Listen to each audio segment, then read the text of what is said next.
आपकी होस्ट ईशा रहमान और आप मुझे देख रहे हैं FM4 के टीवी के प्रोग्राम नाज बदानी में, जो पाकिस्तान का सबसे मोतबर हालत हाजिर का प्रोग्राम है। व्यूअर्स, इस प्रोग्राम में हमेशा की तरह मेरे सवालात के जवाब देने के लिए, उन पर अपना बेरुख तज्जिया करने के लिए मेरे साथ स्टूडियो में मौजूद है हमारे मुल्क के मुमताज दानिश्वर, सीनियर कॉलम निगार तज्जियाकार अदरीस नाज साहब। अस्सलाम वालेकुम सर। वालेकुम अस्सलाम। कैसे हैं आप सर? अल्हम्दुलिल्लाह। सर, मियां नवाज शरीफ साहब की प्रेस कॉन्फ्रेंस से तो यूं लग रहा है कि जैसे उनको NRO दे दिया गया है। खान साहब कहते थे कि नवाज शरीफ साहब को कभी वो NRO किसी सूरत नहीं देंगे, आप इसके बारे में क्या कहते हैं? ये जो खान साहब कहते थे कि मैं NRO नहीं दूंगा, उनसे किसी ने मांगा भी नहीं, ना उनसे किसी ने कहा, इसलिए ये बात तो होगी कि खान साहब से ना किसी ने मांगा, अगर कोई मांगता तो वो देते ना। दूसरी बात, नवाज शरीफ साहब की जो प्रेस कॉन्फ्रेंस है, आप उस पर गौर कीजिए। नवाज शरीफ साहब की प्रेस कॉन्फ्रेंस एक फ्रस्ट्रेशन का शिकार शख्स की प्रेस कॉन्फ्रेंस लगती है। उसमें वही था, मुझे क्यों निकाला। जी जी। एक तो ये था कि मुझे निकाला क्यों, मतलब मैं तो बड़ा इनोसेंट था, मैंने क्या किया है, मैंने तो कुछ भी नहीं किया, मैंने कोई करप्शन नहीं की। और दूसरा, उनकी बातों से यूं लगता है जैसे उनको निकाले जाने में सारा का सारा हाथ इमरान खान साहब का है और इसके जिम्मेदार सिर्फ और सिर्फ इमरान खान साहब है। ये इमरान खान का कद बड़ा करने की बात है कि इस मुल्क में जो भी लूटमार जारी थी, वो जरदारी साहब कर रहे थे, वो नवाज शरीफ साहब कर रहे थे, वो MKO वाले कर रहे थे, वो काफ लीग वाले जो भी कर रहा था। मतलब ये कि इमरान खान के आने से ये हुआ कि अब वो सारे ये समझ रहे हैं, मियां नवाज शरीफ साहब की गुफ्तगू से जो लगता है कि अगर इमरान खान सियासी मंजरनामे में ना आते तो ये सब कुछ ऐसे ही चलना था। तो मियां नवाज शरीफ साहब की प्रेस कॉन्फ्रेंस से मुझे तो ये लगा कि वो इमरान खान को एक बड़ा लीडर मानते हैं और वो ये समझते हैं कि उनकी करप्शन को रोकने वाला अगर कोई बंदा था और उन्हें इक़्तिदार से हटाने वाला तो वो इमरान खान था। उनकी प्रेस कॉन्फ्रेंस से मुझे लगा, ये मेरी जाती राय नहीं है।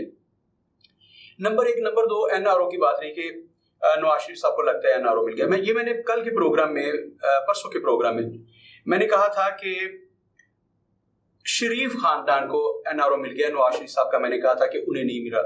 उसकी वजह यह कि पाकिस्तान का सबसे बड़ा जो इदारा है जिनके हाथ में तराजू है, उन लोगों के सामने जब ये इशू गया कि नवाज शरीफ साहब को भी ना आप क्लीन चिट दे दें, तो उन्होंने माजरत कर ली। उन्होंने कहा है जी कि ये बड़ा मुश्किल हो जाएगा, ये चाटना हमारे लिए बड़ा मुश्किल है।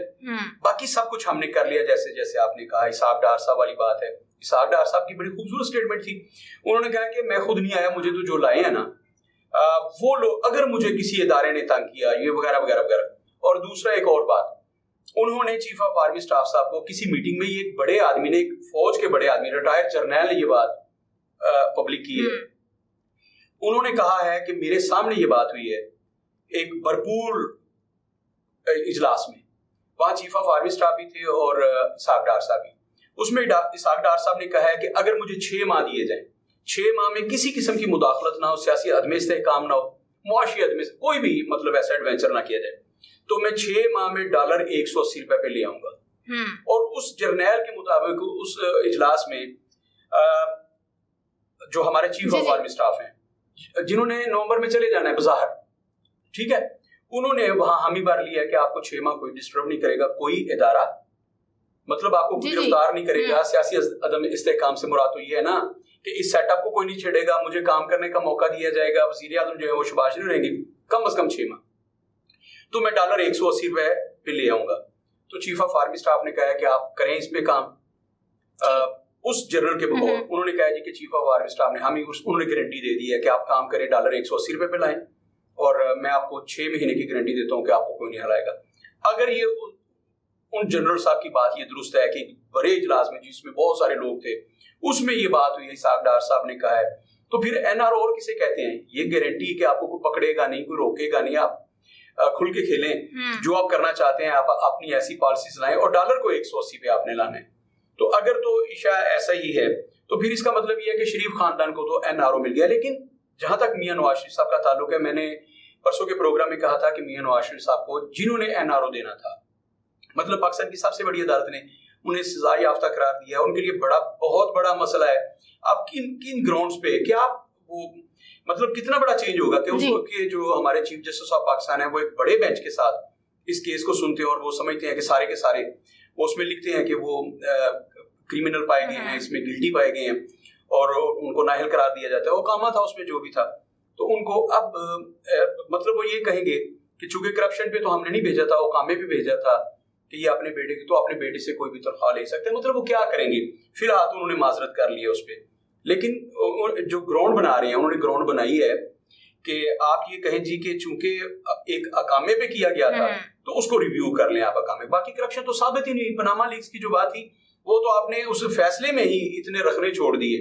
आपका फैसला इतना खूबसूरत है कि उस फैसले को बुनियाद बनाकर कोई भी जज जो है वो उसे कालादम करार दे सकता है, उस सजा को भी। ये सारी चीजें एक तरफ चल रही है, लेकिन इसमें एक चीज मैं बड़ी खूबसूरत आपको बताने जा रहा हूं आज कि ईशा, जो इमरान खान साहब हैं, मैंने परसों के प्रोग्राम में कहा था, मैंने कहा कि इमरान खान साहब का सफर लंबा हो गया जी। इमरान खान साहब के लिए मुश्किल है। तो उसकी एक और है उड़ती उड़ती खबर आई है कि इमरान खान साहब ने चीफ ऑफ आर्मी स्टाफ यानी कि जनरल बाजवा साहब से मिलने की ख्वाहिश का इजहार किया। एक तगड़े बंदे के जरिए जनरल बाजवा साहब तक मैसेज गया कि इमरान खान आपसे मिलना चाहते हैं और उनके बहुत सारे तहफ्फुज़ात हैं। इमरान खान साहब वो चाहते हैं कि आप उनको वो गारंटीज दें, उनको सिक्योरिटी, वो जो भी कह रहे हैं आप जरा उसकी सिक्योरिटी दे दें, उनकी गारंटी दे दें उन चीज़ों की। तो जनरल बाजवा साहब ने कहा है कि इमरान खान आप नवंबर का इंतजार करें, मैं नवंबर के बाद मिलूंगा उन्हें। इसका मतलब कि मैं कभी नहीं मिलूंगा। अच्छा, अगर वो चीफ ऑफ आर्मी स्टाफ ही नहीं रहते नवंबर में, तो भाई फिर वो उनके कहने का मकसद ये था कि जो भी चीफ ऑफ आर्मी स्टाफ आएगा तुम फिर उनसे मिलना, बिल्कुल मुझसे ना मिलो। दूसरा कि भाई अब पहले अगर मुझे एक्सटेंशन मिलती है, अगर मैं ही होता हूँ, तो फिर नवंबर के बाद मिलना मेरे पास तो तब कुछ देने के लिए होगा ना, जो भी तुम मांग रहे हो या जो भी मुझसे गारंटी वगैरह लेना चाहते हो, तो वो तो नवंबर के बाद होगा। इसका मतलब ये कि नवंबर से पहले, अगर ये रिपोर्ट भी दुरुस्त है जो मुझ तक खबर पहुंची, मेरे सोर्सेज ने बताया, अगर ये भी बात दुरुस्त है कि जनरल बाजवा साहब ने इमरान खान से कहा है कि नवंबर के बाद मुलाकात होगी, तो इसका मतलब ये है कि इमरान खान साहब जो हैं वो तो इस वक्त, वो जो मैंने कहा उस रोज कि इमरान खान साहब का सफर लंबा कर दिया गया, उनका सियासी जो उनका सियासी किरदार था उसको महदूद कर दिया गया है। अब इमरान खान साहब इस सिलसिले में क्या करते हैं, मतलब एजुटेशन की सियासत है उनके पास, वो फिर जलसे करेंगे। बड़ा खूबसूरत मौसम आ गया है दिसंबर का, ये खान साहब का फेवरेट मौसम है। इस मौसम में वो लंबे लंबे धरने देते हैं। तो क्या 100 दिन का धरना फिर उनका इंतजार कर रहा है कि जब तक आप मुझे डेट नहीं मिलेगी। आपको पता है नवाज शरीफ से वो कंटेनर पे खड़े होकर क्या कहा करते थे, वो सारी बातें तो अब हमें बकवास लगने लगी ना, कि खान साहब ने जितने भी वादे किए थे उन सब पे यू टर्न लिए। जो वो कहा करते थे, बिल जलाए, अगले दिन अपने शादमान वाले घर का बिल भी अदा कर दिया था, वो सारी चीजें। लेकिन इमरान खान साहब का उस वक्त एक मुतालबा था मियां नवाज शरीफ साहब के, नवाज शरीफ तुम्हारा इस्तीफा लिए बगैर मैं वापस नहीं जा सकता। और उसमें एक दिन तो उन्होंने इंतहा कर दिया, उन्होंने कहा नवाज शरीफ जल्दी जल्दी, बात नए पाकिस्तान से शुरू हुई थी, उनका जो कारवां निकला था ना और जो धरना था वो, उसमें वो बड़े गाने चला करते थे ना बड़े मजे के, नया बनेगा पाकिस्तान, जब आएगा कप्तान, जो भी था। तो बात नए पाकिस्तान की थी, लेकिन फिर नई शादी पे बात आके रुकी। उन्होंने कंटेनर पे खड़े होकर कहा नवाज शरीफ जल्दी जल्दी इस्तीफा दो, फिर मैंने शादी भी करनी है।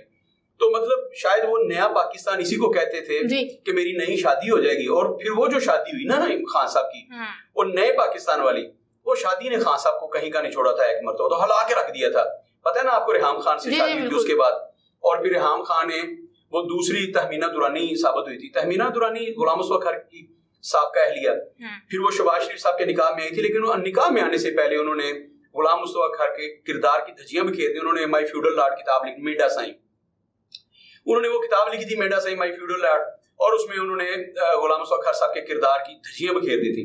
तो रेहाम खान जो थी, उन्होंने उनके ततब्बो में, रेहाम खान ने तहमीना दुरानी के ततब्बो में, उनके तबाह में, उनके फॉलो करते हुए उन्होंने किताब लिखी। फिर इमरान खान साहब के उसमें धज्जियां उड़ाई उनके किरदार की, और साबित किया जो उनपे इल्जामात हैं होमोसेक्सुअलिटी के, वो भी सारे उसमें थे। और उसमें उन्हें बद किरदार साबित किया उनकी अहलिया ने। तो मतलब सबसे बड़ी गवाही जो होती है वो बीवी की होती है। कुरान करीम ने मियाँ बीवी को एक दूसरे का लिबास करार दिया है। तो यूं समझ लीजिए कि फिर उन्होंने खान साहब का लिबास उतार के बीच चौराहे फेंक दिया था। तो खान साहब वहां जो कंटेनर पे कहा करते थे कि नवाज शरीफ जल्दी करो, मैंने दूसरी शादी करनी, नई शादी करनी है, मैंने भी शादी करनी है। तो वो हमें उससे फिर ये अंदाजा हुआ था कि खान साहब जो नया पाकिस्तान बना रहे हैं, वो पता नहीं नया घर आबाद करने को नया पाकिस्तान कह रहे थे। तो इमरान खान साहब वो जो कंटेनर पे कहते थे, वो तो सारा कुछ हवा में हो गया, तहलील हो गया। तो मैं बात कर रहा था कि खान साहब ने जो नया पाकिस्तान बनाया था, उसमें सबसे बड़ा रोल जो है उनकी उस पॉलिटिक्स का, जो अग्रेशन के साथ जो उन्होंने पॉलिटिक्स की। अच्छा, मैं एक अब जुमला ऐड कर दूं यहाँ पे। मैं बार बार कहता हूँ कि पीपल्स पार्टी का जो वोट बैंक कम हुआ है ना, वो उनकी मुफाहमत की सियासत की वजह से हुआ है, जरदारी साहब की मुफाहमत की सियासत। जाला जो था, हमारे मुल्क का मिजाज ऐसा है कि ये लोग सड़कों पे रहना पसंद करते हैं, ये बढ़ के मारना। हम आप देखिए ना, फिल्म इंडस्ट्री देखिए, आपको पता चलेगा 30 साल एक फिल्म। हमारे दोस्त हैं जनाब नासरुद्दीन साहब, मैंने अजरा तमन्नु ने एक दिन उनसे कहा था, बात हो रही थी कि उन्होंने कितने 100 फिल्में लिखी हैं। मैंने कहा जी फिल्म तो उन्होंने एक लिखी है, लेकिन उन्होंने कोई नाम 600 लिखा उसका। एक ही फिल्म थी, एक ही पैटर्न था, एक ही तर्ज की फिल्में थी, उनमें गंडासा था और सुल्तान रही साहब थे। तो हमारी सियासत का वो देखिए ना, 30 साल लोग वही कहानी होती थी, वही सुल्तान रही साहब होते थे और वही गंडासा होता था, और लोग जाते थे, हर फिल्म जो होती थी वो खिड़की तोड़ रश होता था। अच्छा, तो सियासत में बिल्कुल हमारा मिजाज वही है। लोग समझते हैं कि बढ़ के मारो, मैं इसका पेट फाड़ दूंगा, मैं इसे सड़कों पे घसीटूंगा, और नवाज शरीफ तो सुन ले, वगैरह वगैरह वगैरह, जो जितने भी नारे हैं मुख्तलिफ पार्टीज के। इमरान खान साहब जो कहते हैं, शहबाज शरीफ साहब ऐसे घुमा के फेंकते थे माइक और कहते थे मैं लाड़काना की सड़कों पे तुम्हें घसीटूंगा, मैं पूरे मुल्क की सड़क, मैं अगर तुम्हारी पेट न चाक करके पैसे निकालूं, मेरा नाम शहबाज शरीफ, मैं सियासत छोड़ दूंगा, वगैरह वगैरह। उधर इमरान खान साहब, और नवाज शरीफ सुन ले, मैं ये कर दूंगा, मैं तुम्हें एनआरओ नहीं दूंगा, मैं तुम्हें कहीं का नहीं छोड़ूंगा, मैं तुम्हें सियासत में नहीं आने दूंगा, और मैं तुमसे पैसे लूंगा, वगैरह वगैरह वगैरह। लोग इस सियासत के आदी हैं। जो मुफाहमत वाली सियासत थी वो कर रहे थे जनाब आसिफ अली जरदारी साहब। लोगों ने उनकी सियासत को मुफाहमत वाली, उनके कारकुनों ने, पीपल्स पार्टी के उन्होंने कहा हम तो इसके आदी नहीं है। जियालो ने कहा हम तो इसके आदी नहीं है, हम तो ऐसी सियासत करते नहीं है। मोहतरमा बेनजीर भुट्टो और उनसे पहले उनके वालिद गिरामी जनाब जुल्फिकार अली भुट्टो ने जो सियासत की थी उसमें बड़ी अग्रेशन थी, उसमें ये वो सियासत थी, उठ के जिस खेत से मुयस्सर ना हो दहकां को रोजी, उस खेत के हर खुश है गंदम को जला दो। तो वो जलाओ वाली सियासत जो थी कि आग लगा देनी है उन खेतों को जहां से किसान को रोटी ना मिले, मजदूर को रोटी, उन फैक्ट्रियों को आग लगा दो जहां मजदूर को रोटी ना मिले, वगैरह वगैरह। पीपल्स पार्टी का जैला इस सियासत पे खड़ा है, टायर जला दो, मुल्क जला दो, पेट्रोल पंप जला दो, वगैरह वगैरह। तो जब आ गए जनाब आसिफ अली जरदारी साहब, उन्होंने मुस्कुराहट पैदा की, अपने चेहरे पर स्माइलिंग फेस के साथ आए प्रेस कॉन्फ्रेंस में, और उन्होंने कहा जी मैं तो मुफाहमत की सियासत करूंगा। और उन्होंने हारी हुई पार्टी से 2008 के इलेक्शन में 15 वज़रा मांग लिए थे, जिनमें एक हिसाब डार भी थे, हम जिक्र कर चुके हैं। वो अलग बात कि उनका हनीमून जो है वो ज्यादा रोमांस ज्यादा देर ना चल सका, और वो सारा कुछ मलिया मेट हुआ जब अदलिया की बहाली की बात है। और उन्होंने कहा जनाब जरदारी साहब ने कि मैंने जो बात कही थी आपसे वो मैंने कोई हदीस नहीं लिखी थी, ना ही कोई दाल चीनी का रेट तय हो गया था आपसे, आटे दाल का रेट तय हो गया था। तो ये जब हुआ तो मियां नवाज शरीफ साहब पीछे हट गए थे, और फिर मुफाहमत की सियासत जो थी वो दम तोड़ने लगी। 2008 के इलेक्शन के बाद पीपल्स पार्टी का वोट बैंक जो था वो सिमट के रह गया। अब उनकी जगह ली फिर इमरान खान ने। इमरान खान साहब ने एग्रेशन की सियासत की, तो लोग इस सियासत के इस अंदाज को पसंद करते हैं कि एक 100 दिन का धरना हो इस्लामाबाद में डी चौक में, वहां गाने चले वो थिरकने वाले, ढोल की थाप बीट, तेज बीट वाले, वो सारा कुछ हो, और फिर ये बढ़ के आए कि बिल जला दो, हम सिविल नाफरमानी की तरफ जा रहे हैं, खबरदार ऐसा नहीं होने दूंगा, वैसा नहीं होने दूंगा, किसी मुल्क का सरबराह इस मुल्क में नहीं उतरेगा, मैं तो इस्लामाबाद से नहीं जाने वाला, पीटीवी पे हमला कर दो, सुप्रीम कोर्ट पे हमला कर दो। लोग बड़े खुश थे कि ये होती है एग्रेशन, ये होती है पॉलिटिक्स, लोग उसके आती हैं। अब हम आ गए तो गर्मी बाजार देखना। अच्छा, मियां नवाज शरीफ साहब के लिए सरतोड़ कोशिशें हो रही हैं कि वो पाकिस्तान आ जाए। मरियम जो है वो इस वक्त ब्रिज का किरदार अदा कर रही है इदारों के दरमियान। बहुत सारे लोग हैं उसमें जो कह रहे हैं कि मियां नवाज शरीफ साहब को किसी सूरत वापस आने दें, और इस वक्त जिनके हाथ में तराजू है वो कह रहे हैं कि यक लख्त ऐसे है तो ऐसे पलड़ा करना बहुत मुश्किल है, हमारे लिए इतना झुकाव पैदा करना बड़ा मुश्किल है, आप हमें इस आजमाइश में ना डालें। तो अब और कोई एनआरओ दे नहीं सकता, भाई क्या करें, अदलिया का फैसला है, अब जो भी करना है अदलिया ने करना है। मोहतरमा मरियम नवाज शरीफ साहबा को जिन्होंने भी एनआरओ दिया है वो अदलिया ने दिया ना भाई, उन्होंने दिया, उनके जरिए दिलवाया गया है। तो अदलिया ने कहा कि उनपे कोई मुकदमा नहीं है, उन्होंने कोई करप्शन नहीं की है, उनपे जो मुकदमा थे कालअदम करार दिए जाते हैं। उनके हस्बैंड जो है जनाब सफदर अवान साहब, उनपे जो मुकदमा है खत्म किए जा रहे हैं, उनकी 1 साल की सजा कालअदम करार दे दी।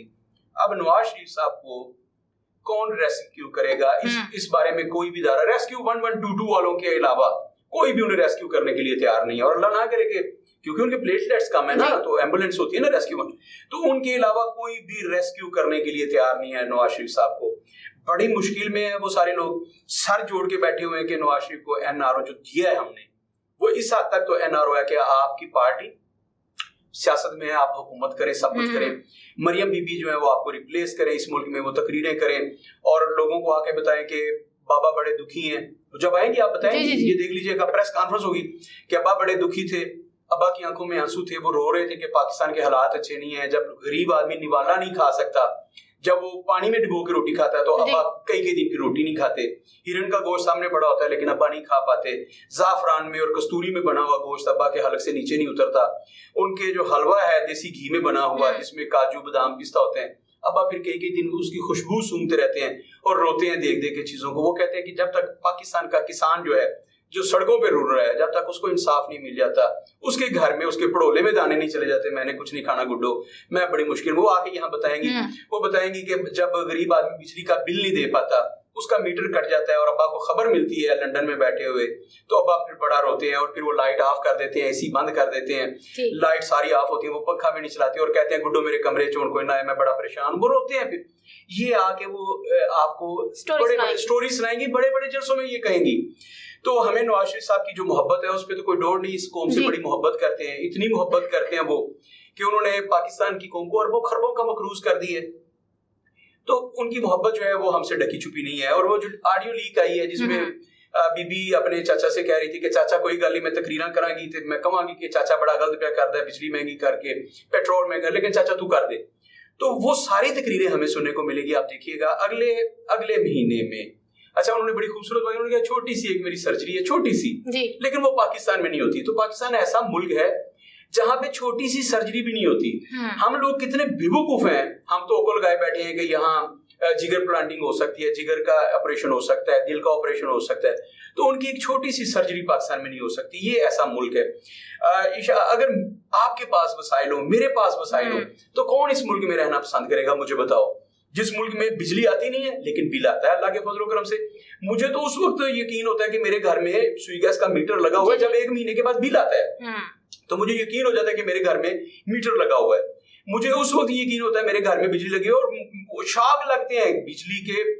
वो बताया था ना किसी ने, एक जमाना ऐसा आया था जब उन्होंने कहा था कि आप बिजली के उतार भी 18 घंटे की रोशनी थी, उन्होंने कहा था कि आप बिजली के बापटा वालों से कहा था कि आप बिजली के सारे तारे जो हैं वो उतार लें, हम कपड़े किसी और चीज पे सुखा लिया करेंगे, परिंदों को बिठाने के लिए कोई और बंदोबस्त कर लेंगे, आप अल्लाह का वास्ते इनमें जब बिजली नहीं आती तो आप उतार लें।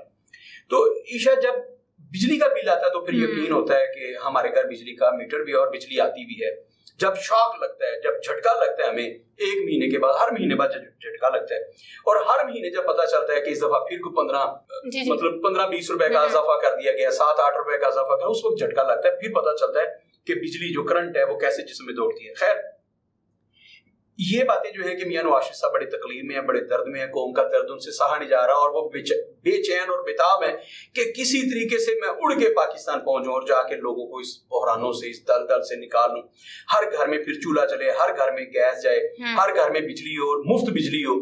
तो मियां नवाज शरीफ साहब बड़े बेचैन है, लेकिन क्या किया जाए, उनको तराजू वाले जो हैं वो किसी किस्म का फौरी तौर पर रिलीफ देते नजर नहीं आ रहे।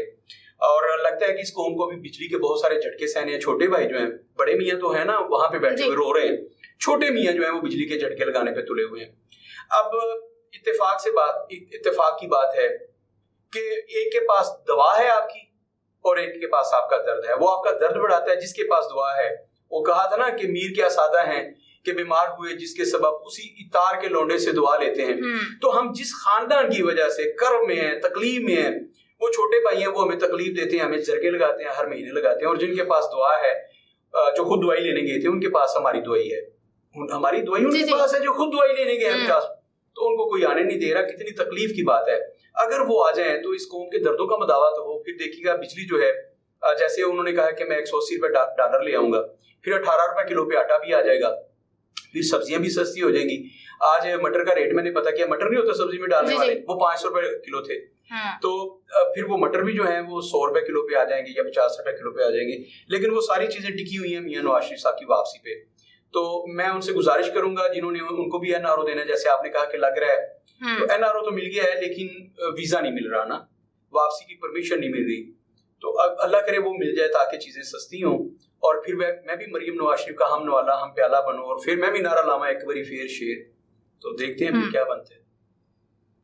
जी नाज़रीन, आपने हमारे सीनियर तज्जियाकार की गुफ्तगू सुनी। उम्मीद है आपको आपके बहुत से सवाल के जवाब मिल गए होंगे। इसी के साथ अपनी मेजबानी शाह रहमान को इजाजत दीजिए। अल्लाह ने के बाद।